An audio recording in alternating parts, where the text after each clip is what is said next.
to you about drawer novels. And a lot of you might wonder what a drawer novel is. Basically, it's when you write a story, you're really loving it, you write the whole thing, you get finished, and you realize, wow, this is really bad.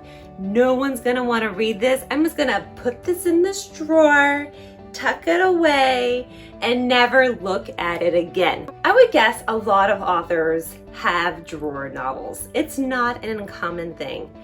I have a number of those. I wrote a lot of books before Gilded came out, and I have a lot of stories behind those books, including one was offered for publication, and I actually declined that. And that might actually be another video for another time. As many of you know, my debut novel was Gilded, and I love the story. It's a part of my life living in Korea. I actually wrote 2 more books after Gilded. I wrote Silver and Brazen. So I had 3 books that I wrote before The Princess and the Page was released. That said, Princess and the Page was a drawer novel for me. How did that happen? I thought drawer novels were novels you put in your drawer and you never looked at again. Yeah, I did too. But here is the thing. When I put this book into the drawer, I love the story. It was a great story, and it was inspired by something that happened in my life. But there were a lot of elements of this book that I was not able to write yet because my skill level wasn't to the place where it needed to be. The biggest part was actually the dual timeline of the story. There's a fantasy fairy tale world, and then there's the real world that we had, and I was struggling trying to put them two together. I also had a hard time deciding where this book belonged in the market.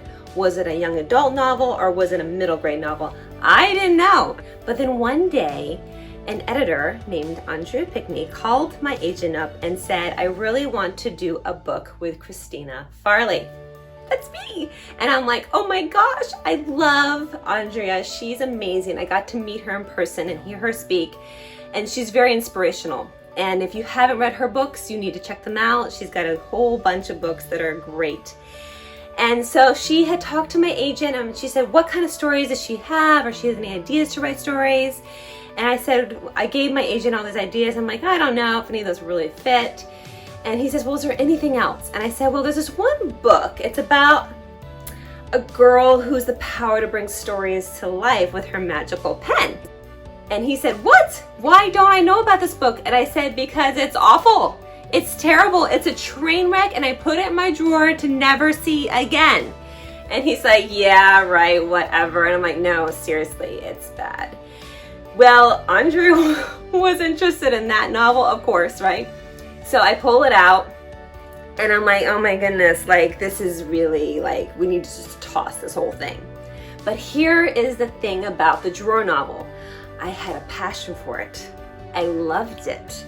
It was a great concept. So I sat down and thought, what about the story is good and is worth keeping? And what about the story is not?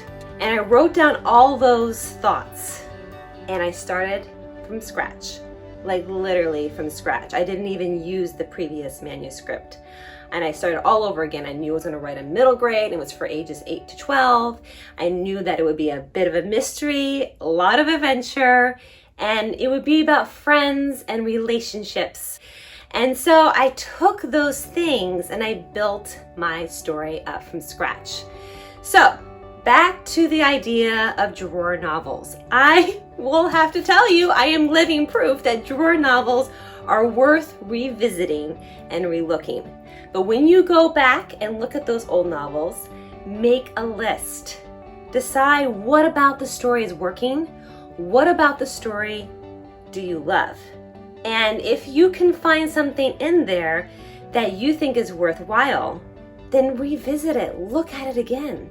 But if it's like you look at that story and think, oh, that makes me like sick to my stomach, I don't want to have anything to do with this novel, put it back in the drawer. It's not needed. You don't need that story. There are plenty of others to look at. So, drawer novels, proof that drawer novels can be published. And if you have a drawer novel that you're super excited about and you don't want to give up on, don't. Because it's there for you, and it's wanting you, and it's needing your attention. Have a great day, guys.